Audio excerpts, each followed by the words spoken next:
ముఖ్యమైన మంత్రో జిల్లాకు వస్తున్నాడంటే మునుపెట్లుండే లోకల్ లీడర్లను అర్ధరాత్రికెళ్లే అరెస్టులు చేస్తుండిరి. పడని పాటోలు గనబట్టే స్టేషన్ కు గుంజుకపోవుడే.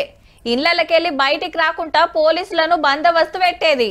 కానీ ఇప్పుడు ఏడగ్గి సొంటి కనబడతలేవుల్లా. ఆళ్ల పని ఆళ్లదే, వీళ్ళ పని ఇల్లదే. ప్రశ్నించేటోళ్ళు ప్రశ్నిస్తున్నారు, సమాధానం చెప్పేటోళ్ళు చెప్తున్నారు. ముఖ్యమంత్రి సార్ ఇవాళ ఏడిపోయిందో తెలుసుకునే కంటే ముంగట గీ ముచ్చటినాలే. గుజరాత్ కి ఏమేమి ఇచ్చినో తెలంగాణ కూడా అవన్నీ ఇవ్వాల్సిందే. ఇవ్వకపోతే ఖచ్చితంగా ఈ రాష్ట్రంలో బీజేపీని మొత్తం నేలమట్టం చేస్తే ఈ రాష్ట్రంలో బీజేపీ ఉండనే ఉండదు. గాంధీ భవన్ లో పెట్టిన పీసీసీ మీటింగ్ లో సెంటర్ గవర్నమెంట్ లో ఉన్న బీజేపీకి గిట్ల వార్నింగ్ ఇచ్చిండు సీఎం రేవంత్ రెడ్డి సారు. ప్రశ్నిస్తున్న కాంగ్రెస్ పెద్దల మీద దొంగ కేసులు బనాయిస్తాండ్రు, దేశాన్ని ఆగం చేస్తున్నారు అనికరం అయిండు. కొత్త డీసీసీ అధ్యక్షులు మంచిగా పనిచేయాలి, పార్టీ పతార పెంచాలి అని ఆవాజ్ ఇచ్చింది కాంగ్రెస్ ఇన్ఛార్జి మీనాక్షి మేడం.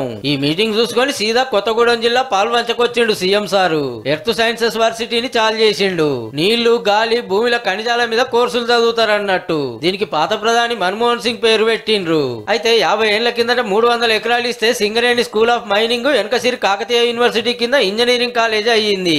ఇక ఇప్పుడు ఇది ఇసొంటిది దేశంలో ఇదే ఫస్ట్, దునియాలో రెండో పెద్దది.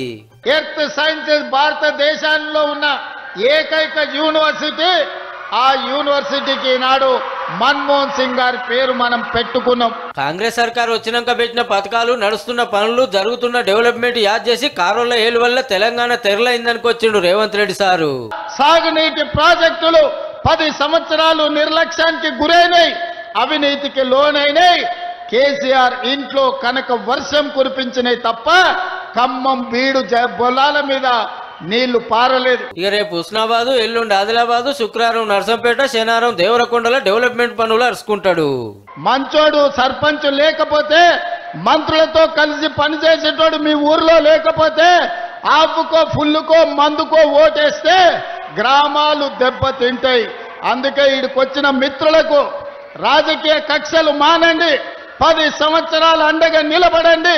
తెలంగాణ రాష్ట్రాన్ని దేశంలోనే నంబర్ 1 స్థానంలో నిలబెడదాం.